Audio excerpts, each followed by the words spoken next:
no ar. Programa O Poder da Palavra. O Poder da Palavra. Com a apresentação de Rodolfo Godoy.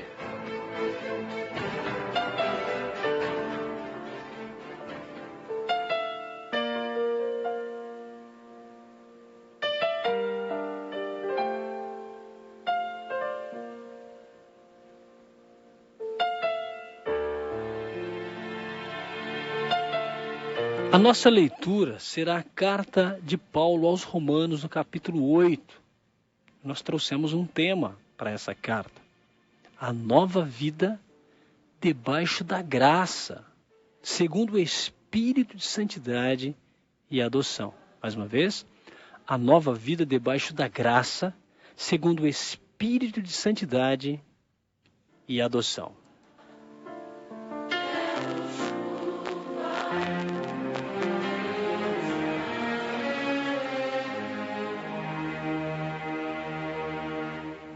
Disse Paulo: portanto, agora, nenhuma condenação há para os que estão em Cristo Jesus, que não andam segundo a carne, mas segundo o Espírito. Queridos, nenhuma condenação há para os que estão em Cristo Jesus. Vamos observar esse texto. Porque hoje é comum as pessoas estarem em Cristo, mas também está em João, está em Maria, está em José, está em tantas outras coisas. Mas a Bíblia está dizendo, para os que estão em Cristo Jesus. Abaixo dele, todos precisam de salvação. Abaixo de Cristo, todos precisam do sangue dele. O sangue dele não é para meia dúzia. O sangue dele é derramado para todos aqueles que o Senhor escolheu. Então, os que estão em Cristo Jesus. Os que não andam segundo a carne, mas segundo o Espírito. E nós vamos entender isso um pouco mais para frente. Porque a lei do Espírito de vida, em Cristo Jesus, nos livra, querido, da lei do pecado. Da lei da morte. Porque o salário do pecado é a morte. Porquanto, o que era impossível à lei, visto como estava enferma pela carne, não dá para cumprir a lei. Você pode cumprir um preceito, falha no outro. E se você falhou no outro, já cancelou a lei. E é isso que está dizendo: porquanto o que era impossível à lei, visto como estava enferma pela lei, Deus, enviando o seu Filho em semelhança da carne do pecado, pelo pecado condenou o pecado na carne. Jesus veio para condenar o pecado na própria carne. Por isso, ele teve os mesmos sintomas do que nós. Sentiu fome, frio, foi tentado, mas não se sujeitou ao pecado, mesmo vivendo na carne. Ele condenou o pecado na própria carne. Glória a Deus por isso. Por quê? Para que a justiça da lei, então, se cumprisse em nós. Que não andamos segundo a carne, mas segundo o Espírito. Se você nasceu de novo, você anda segundo o Espírito. Você não aceita a idolatria. Você não aceita a mentira. Você não aceita o pecado, apesar de que nós ainda pecamos. Mas não somos escravos do pecado. O pecado causa um mal-estar na gente. Se isso acontece conosco. Mas é em tudo, meus irmãos.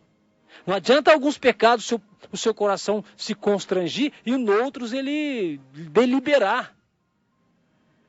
É em todas as vezes que nós pecamos, o nosso coração ele se sente compungido. O Espírito Santo nos leva ao arrependimento, que nós somos guiados pelo Espírito Santo. Se somos guiados, e é isso que está dizendo aqui.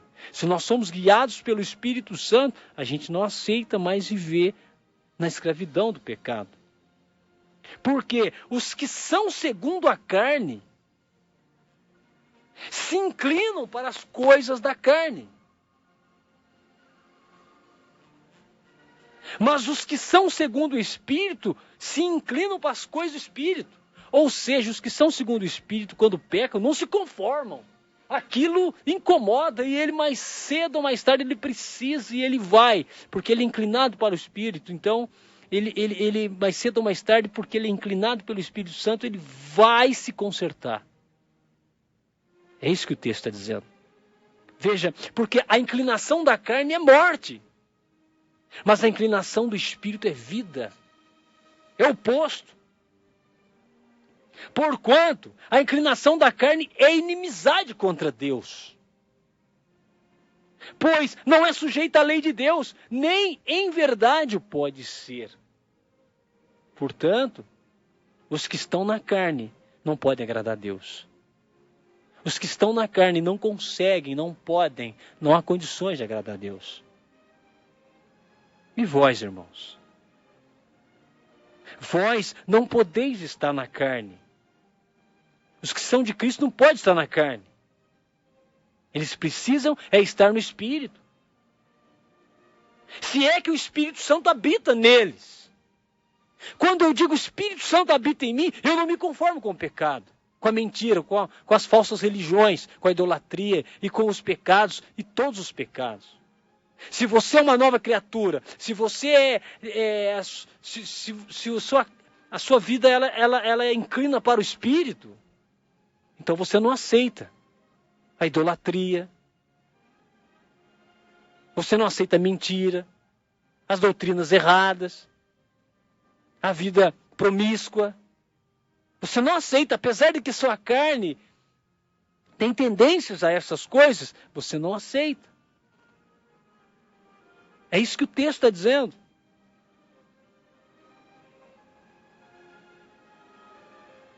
Se nós não temos o Espírito de Cristo, então nós não somos de Cristo.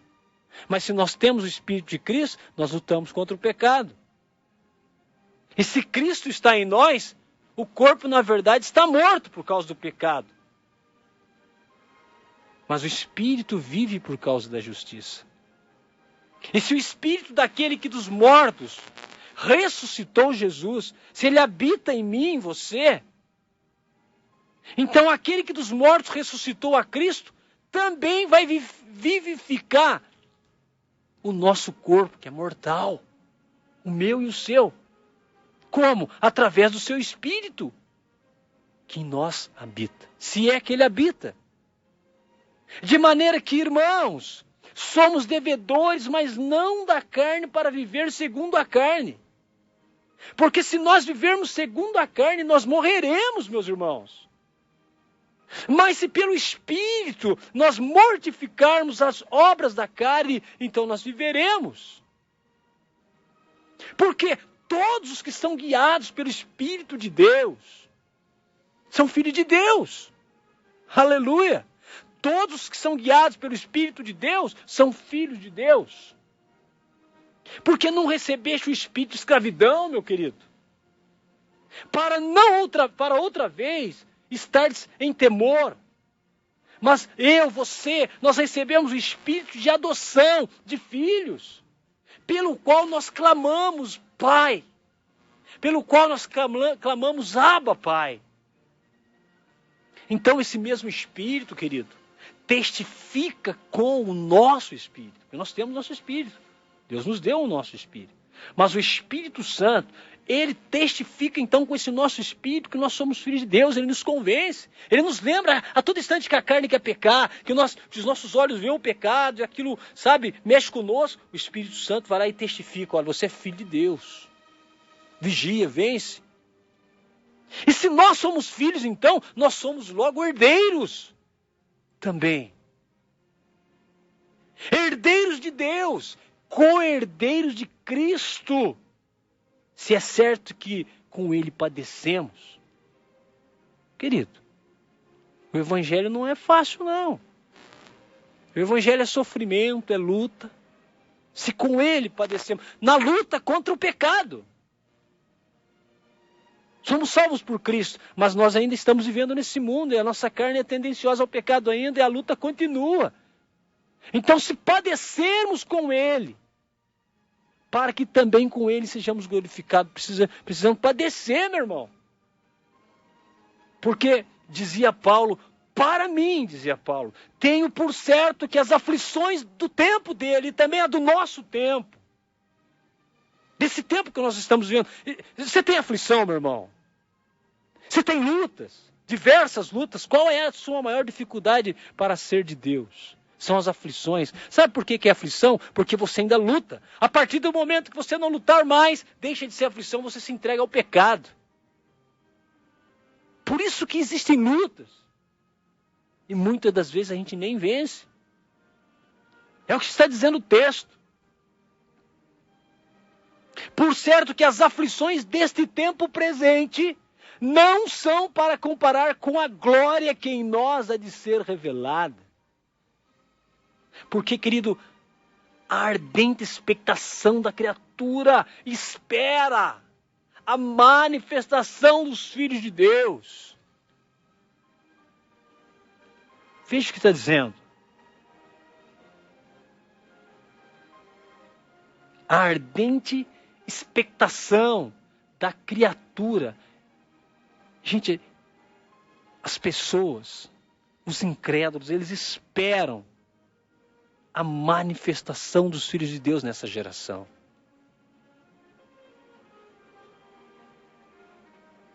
Estamos manifestando que somos filhos de Deus?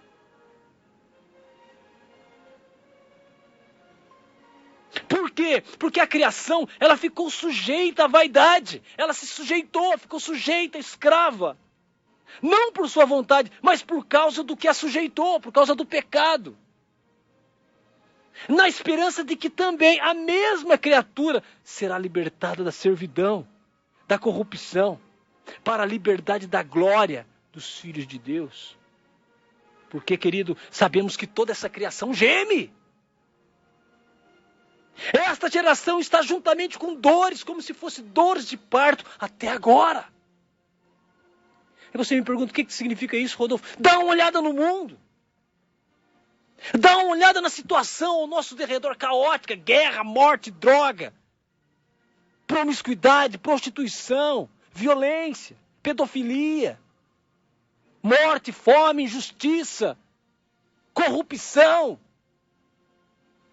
tantas outras coisas. São as dores de parto. E não só ela, querido, mas nós mesmos, que temos as primícias do Espírito. Não tem tempo fácil não. Não tem essa de que você vem para Deus e tudo vai dar certo. Agora as coisas vão ficar tranquilas. Não. Se você acredita num evangelho que é fácil, não é o evangelho de Jesus Cristo.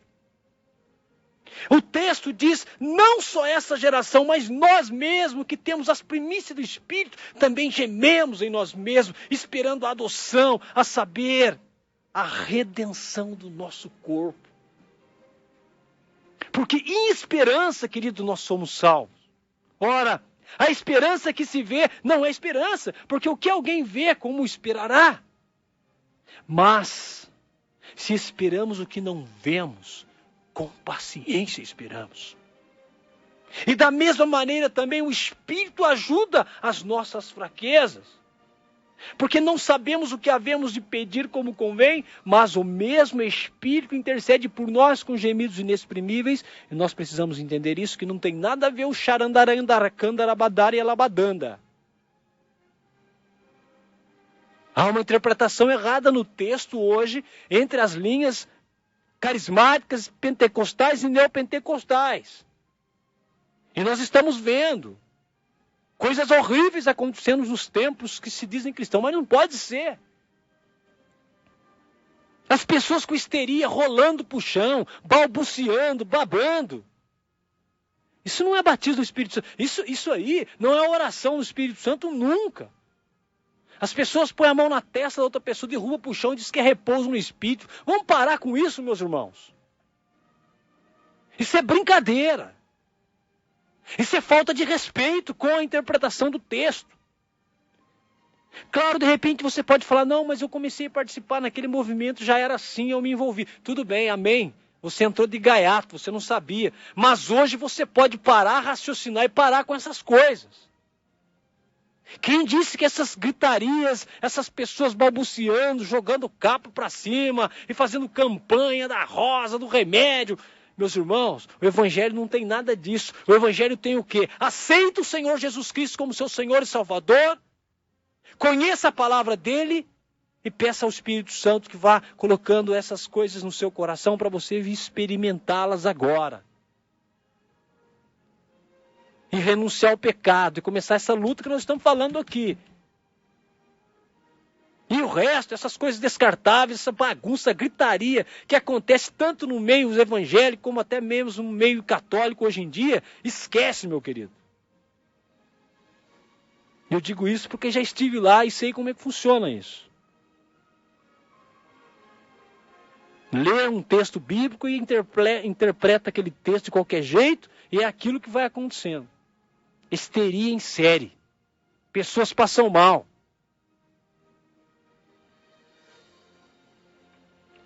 Mas o Espírito intercede quando ele intriga o nosso coração. Quando ele compunge o nosso coração. Por quê? Porque o Espírito é aquele que examina os corações. Ele sabe qual é a intenção do Espírito. E é ele que, segundo Deus, intercede pelos santos. E sabemos que todas as coisas contribuem para o bem daqueles que amam a Deus, daqueles que são chamados para seu decreto. Que todas as coisas, todas essas dificuldades que eu falei, essas lutas que eu falei, não é que você vai sobrepor, que você vai ser um vitorioso e não vai ter problema. Eu estou dizendo de todas essas lutas que eu disse, tudo isso coopera para o bem daqueles que amam a Deus. Porque os que dantes conheceu, também os predestinou para serem conformes à imagem de seu Filho, a fim de que ele seja o primogênito entre muitos irmãos. É Deus que escolhe, meu querido. Por quê? E aos que predestinou, a estes também chamou. E aos que chamou, a estes também justificou. E aos que justificou, a estes também glorificou. Diante disso, o que diremos nós? Que diremos? Então nós vamos dizer, se tudo isso, essas dificuldades, essas lutas que teremos que passar, que estamos passando, luta contra a carne, contra o pecado, contra o desregramento sexual, o adultério, essas lutas difíceis. Você sabe que as novelas fazem sucesso por causa das corrupções, das traições, do homossexualismo, do adultério, porque os filmes fazem sucesso por causa das cenas de sexo, tudo isso vende.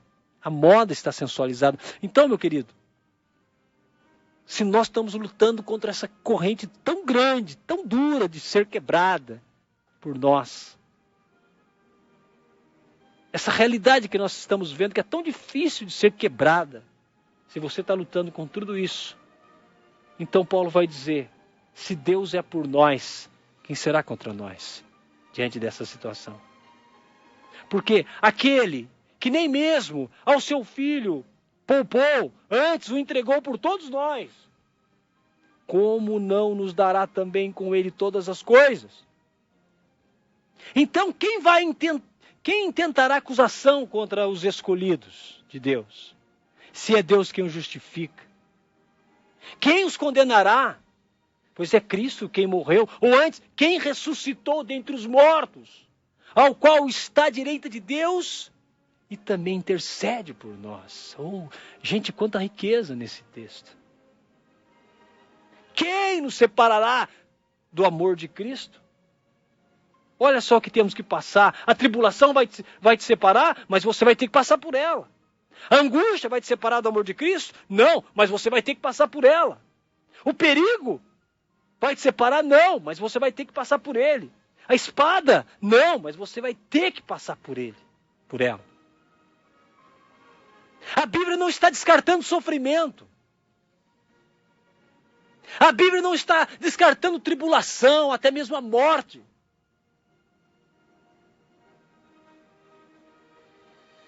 Como está escrito, por amor de ti, somos entregues à morte todo dia. Oh Deus, dá entendimento a essa nossa geração, a esse evangelho frajuto que está sendo pregado por aí. O texto não diz nada disso. O texto diz de tribulação, de nudez, de espada, de angústia, de perseguição e de fome. E o texto diz também, por amor de ti, somos entregues à morte o dia todo. Fomos reputados como ovelhas para o matadouro. Então, com todas essas coisas que temos que levar em consideração, abaixo, meus irmãos, a estas super igrejas, megas igrejas do nosso tempo que não falam sobre essas coisas. Abaixa tudo isso. Essas megas igrejas que não evidenciam a palavra de Deus, mas só os milagres, só as curas. Elas não evidenciam isso aqui. Sofrimento, angústia, nudez, fome. É só cura, é só milagre, é só expulsa demônio. Mas o texto de hoje está dizendo que haverá tribulação, nós vamos passar. Ela não vai separar do amor, mas nós vamos passar a angústia, a perseguição, a fome, a nudez, o perigo, a espada. Então, com todas essas coisas, no versículo 37 diz: em todas essas coisas somos mais do que vencedores por aquele que nos amou. Não é mérito nosso, mas é Cristo que nos amou. Amém? E Paulo vai dizer: estou certo de quem nem a morte, a certeza que ele tinha, está dizendo para nós, nem a morte, nem a vida, nem os anjos, nem os principados, nem as potestades, nem o presente, nem o porvir, nem o que está acontecendo agora e nem o que virá, por pior que seja. Porque as coisas vão piorar, viu, meu querido? Nem a altura, nem a profundidade, nem alguma outra criatura nos poderá separar do amor de Cristo, do amor de Deus, que está em Cristo Jesus, nosso Senhor. Esse texto de Romanos 8 põe abaixo toda e qualquer crendice popular, mentira, engodo, falsa segurança. É bem pé no chão esse texto, para que a gente possa entender a profundidade do amor de Deus, a largura, a altura. Está aí. Falamos aqui de romaria? Paulo está falando de alguma coisa aqui de romaria? De rosa ungida? De terra de Israel, de água benta? De campanha das 7 semanas? De lenço ungido, de tapete de fogo?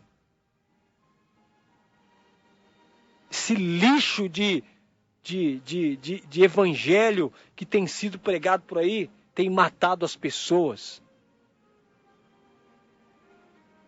Tem enfraquecido a fé das pessoas. Tem roubado as almas do céu. Mas quem disse que essa colocação minha vai resolver?